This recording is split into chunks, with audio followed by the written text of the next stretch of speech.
Summer दृष्टि की तरफ देखते हुए बोला, सर। फिर वह उसके केबिन के बाहर आ गया। अने अपने केबिन से ही ये सब देख रहा था। उसका चेहरा गुस्से से लाल हो गया था।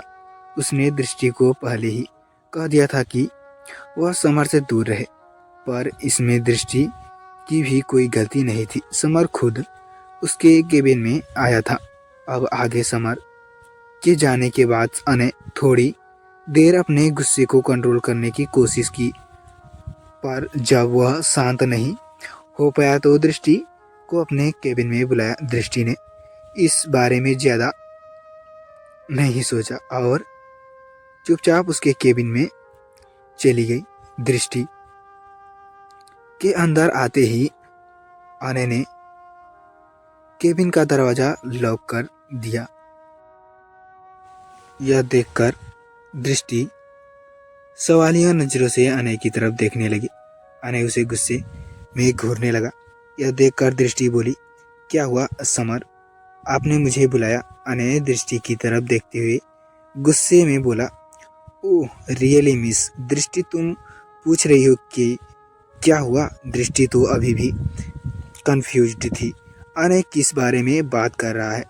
वह सवालिया नज़र से फिर उसे उसकी तरफ देखने लगी। यह देखकर अने इरिटेट हो गया और दृष्टि के केबिन करीब आकर उसके कंधे पर अपनी पकड़ मजबूत करते हुए बोला, मैंने तुमसे कहा था ना कि समर से दूर रहो, पर तुम्हें मेरी बात समझ नहीं आती। ये कहते हुए वह दृष्टि के कंधे पर अपनी पकड़ मजबूत कर रहा था, जिसकी वजह से उसे पेन होने लगा था। एक तो दृष्टि पहले ही इतनी परेशान थी और अने की इस बात से उसे पूरी तरह गुस्सा दिला दिया। वह अपनी पीठ ऊंची करते हुए बोली, छोड़िए सर, मुझे दर्द हो रहा है। आपने आपको इग्नोर होता देख अने को गुस्सा और बढ़ जाता है। वह दृष्टि की तरफ देखते हुए दांत पीस कर बोला, पहले मेरे सवालों का जवाब दो। दृष्टि अने की आंखों में देखते हुए बोली, आहा छोड़िए मुझे।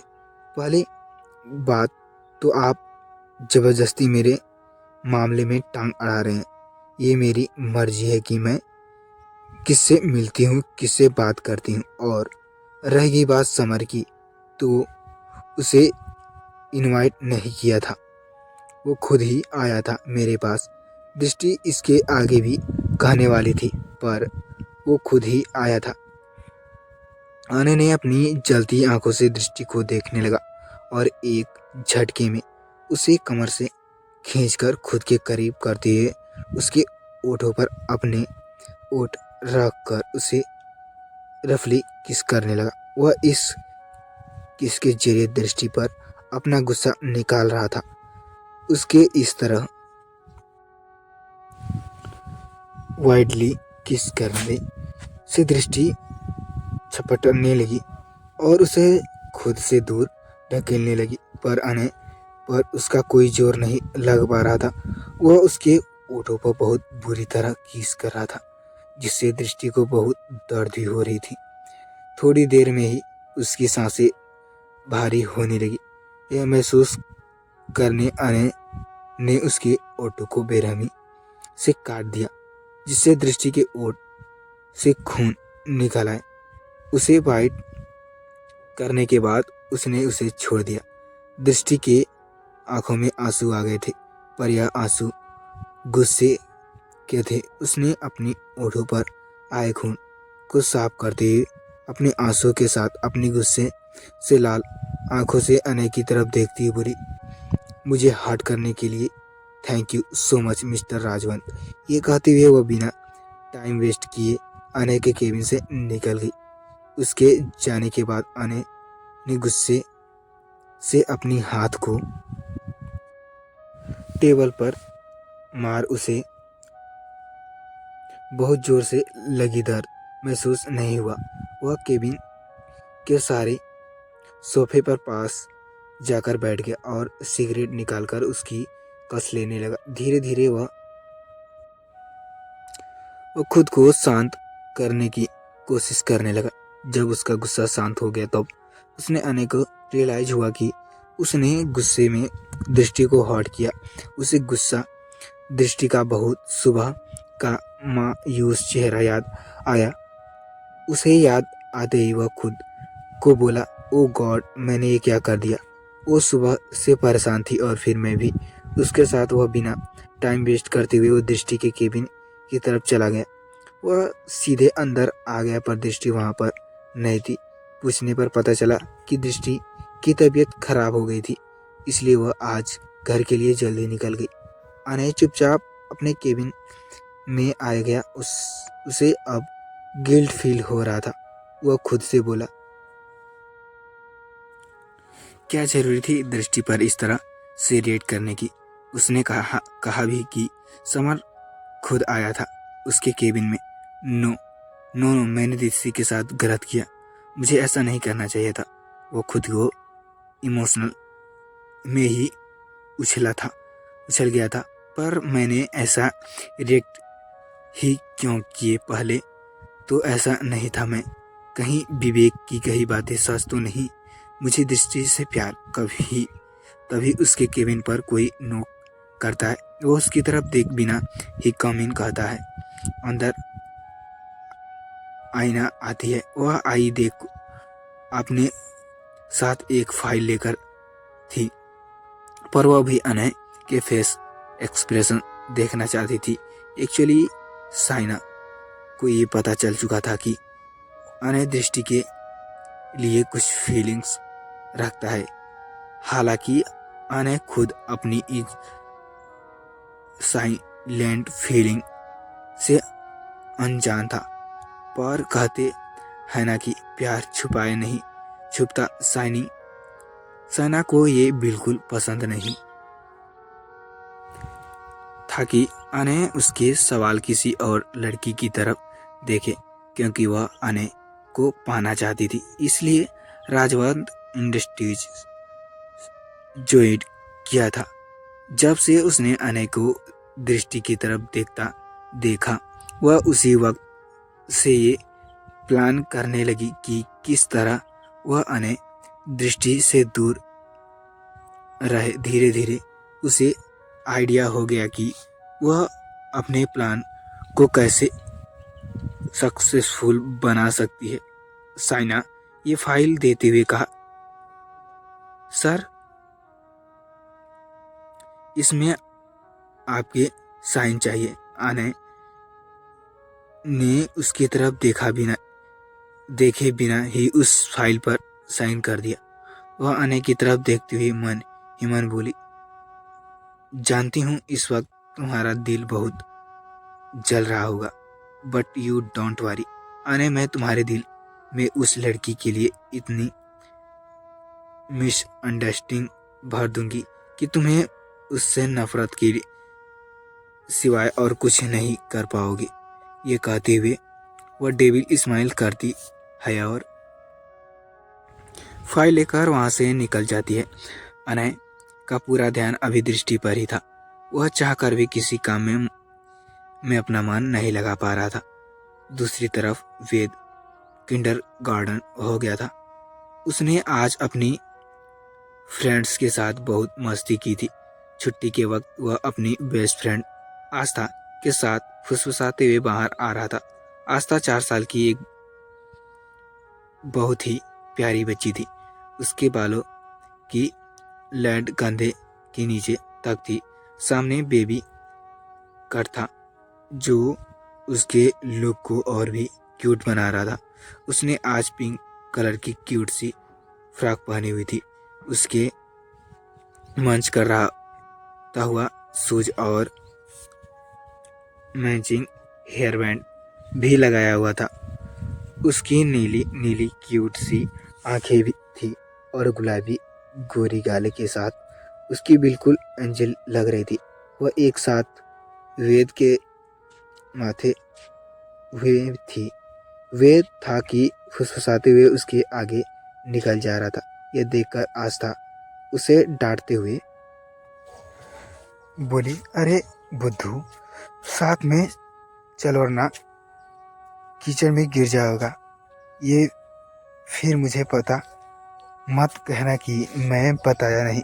वेद उसके हाथ को पकड़ सुसुसाते हुए बोला, अच्छा तुम मेरी बेस्ट फ्रेंड हो, मैं तुम्हें कुछ नहीं कहूँगा। दोनों बच्चों एक दूसरे को देखकर स्माइल किया, फिर दोनों नाचते हुए बाहर आ जाते हैं। वेद आज ड्राइवर के साथ खुद ही वेद को लेने आई थी। जैसे ही वेद की नज़र वन्या पर पड़ी, उसकी खुशी का ठिकाना नहीं रहा। वह दौड़ते हुए उसकी तरफ जाने लगा। यह देखकर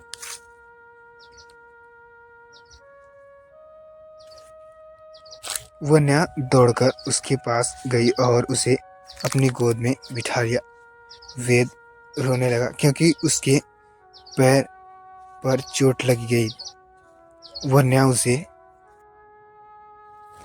चुप कराते हुए बोली, चुप हो जाओ बेटा, तुम तो माँ के स्ट्रांग बेबी हो ना।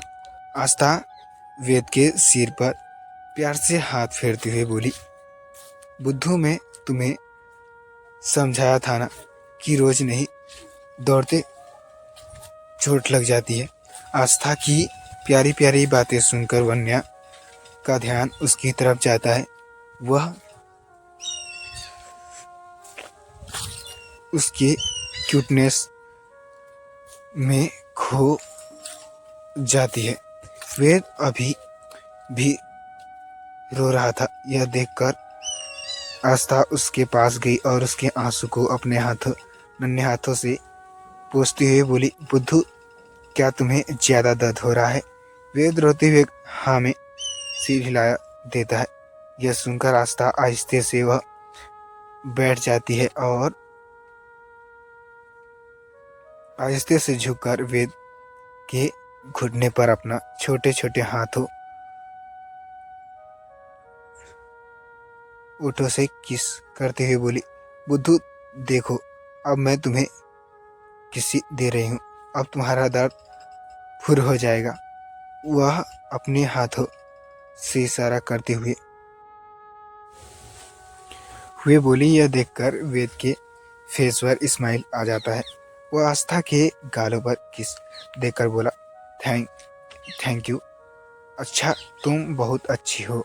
वन्या तो दो प्यारे प्यारे बच्चे की क्यूटनेस में खो गई थी। आस्था को देख कर वन्या ने उसे अपने पास बुलाया। वह अपनी टिमटिमाती आंखों से वन्या को देखने लगी। अपनी माँ को ये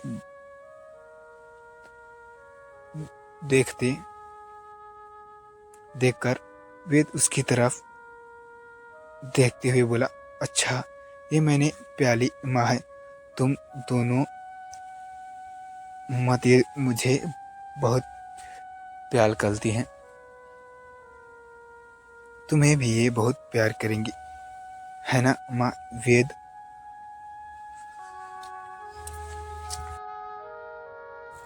अपनी टिमटिमाती प्यारी आंखों से वन्या के चेहरे को देखने लगा। यह देख कर वन्या स्माइल करती हुई बोली, हाँ मैं सिर हिला देती है। आस्था वन्या के पास आती है। वह अपनी प्यारी प्यारी नीली आंखों से वन्या को एक टक देखने लगती है। वन्या उसके सिर पर अपना प्यारा से हाथ फेरते हुए बोली, प्रिंसेस आपका क्या नाम है बेटा? आस्था अपनी टिमटिमाती आंखों से वन्या की तरफ देखते हुए बोली। आस्था वन्या उसकी गालों को छूते हुए बोली, बहुत प्यारा नाम है बेटा, और आप भी बहुत प्यारे हो, बिल्कुल किसी प्रिंसेस की तरह। यह सुनकर आस्था के चेहरे पर एक प्यारी सी मुस्कान आ जाती है। वह वन्या के पास जाकर उसके गालों को किस कर लेती है और कहती है, थैंक यू आंटी, आप बहुत क्यूट हो। मेरी माँ पापा मुझसे कहते हैं कि मैं उसकी प्रिंसेस हूँ।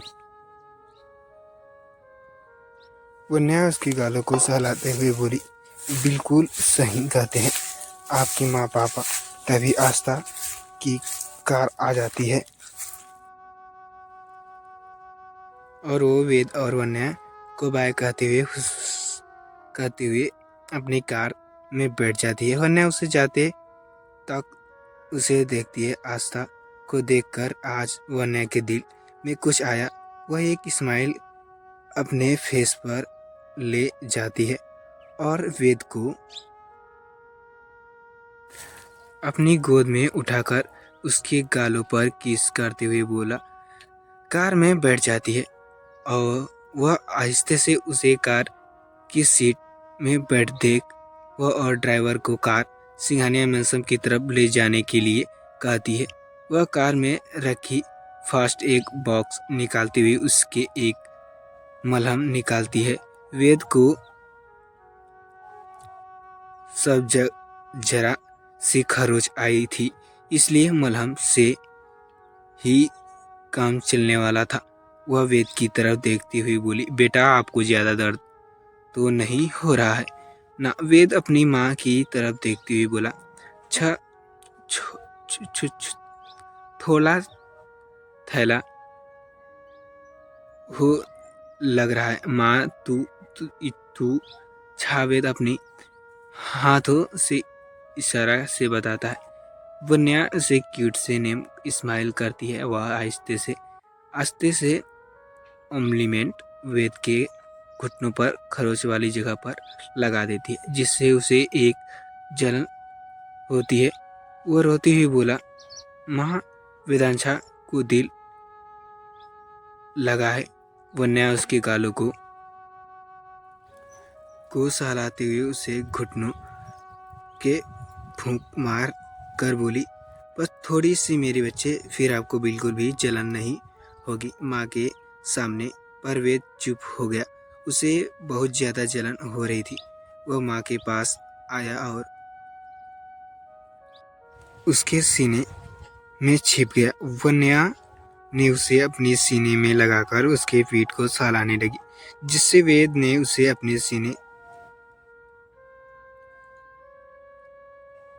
नींद के आगोश में चला गया। वन्या ने उसके सिर पर किस किया और बाहर खिड़की की तरफ देखने लगी। उसने जगह के बार बार आस्था का क्यूट सा चेहरा आ रहा था। उसकी दिल का मुस्कान, उसकी क्यूटनेस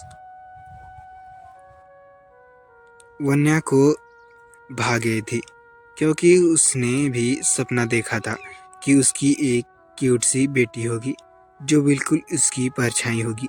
आज आस्था को देखकर वन्या को दिल में ये अच्छी फिर से जाग गई थी। वह वेद की तरह देखने लगा, जो तभी तक उसकी गोद में सो चुका था। वह उसके गालों पर किस कर लेता है और उसे अपनी सीने में लगाते हुए अपनी आंखों बंद कर लेता है। दृष्टि का अपॉइंटमेंट। दृष्टि को सिरदर्द के बाद फीवर भी आ गया था। वह बेड पर पड़ी हुई थी। उसे बार बार आने का उसे जबरदस्ती किस करना याद आ रहा था। यह सब याद करते हुए उसकी भावहीन आंखों में गुस्से से भरी आंसू आ जाता है। वह अपनी आंसुओं को साफ करते हुए बोली, उसकी हिम्मत भी कैसी हुई मुझे किस करने की? आखिर अपने आप को समझते क्या है? अगर बॉस है तो क्या कुछ भी करेंगे? वो मेरी अपनी कोई लाइफ नहीं है क्या? अगर उन्हें मुझे पर ज़बरदस्ती करनी है तो मुझे भी उनके साथ कोई काम नहीं करना। एक बार ठीक हो जाऊं फिर खुद रिजेक्शन लेटर थमा दूंगा उन्हें। आखिर अपनी आप को। तो thank you so much friends, आज की स्टोरी इतना ही। तो फ्रेंड्स, बेपनाह प्यार मोहब्बत वाली स्टोरी कल अपलोड हो जाएगी। तो फ्रेंड्स, वो वाली स्टोरी बनाने में कुछ ज़्यादा ही वक्त लग गया और मैं उसे अपलोड करने में असमर्थ हूँ। तो फ्रेंड्स कल 2-3 पार्ट ज़रूर से ज़रूर अपलोड हो जाएंगे। तो फ्रेंड्स चलिए आज की स्टोरी यहीं पर समाप्त करते हैं। तो फ्रेंड आपको स्टोरी कैसी लगी कमेंट करके ज़रूर बताएं। अगर आप हमारे चैनल पर नए हैं तो चैनल को सब्सक्राइब करके बेल आइकन को ऑल पे प्रेस कर दें ताकि आने वाली कोई भी वीडियो नोटिफिकेशन आपको सबसे पहले मिले। तो फ्रेंड्स चलिए मिलते हैं नेक्स्ट बार में, तब तक के लिए bye. Thank you so much, bye bye.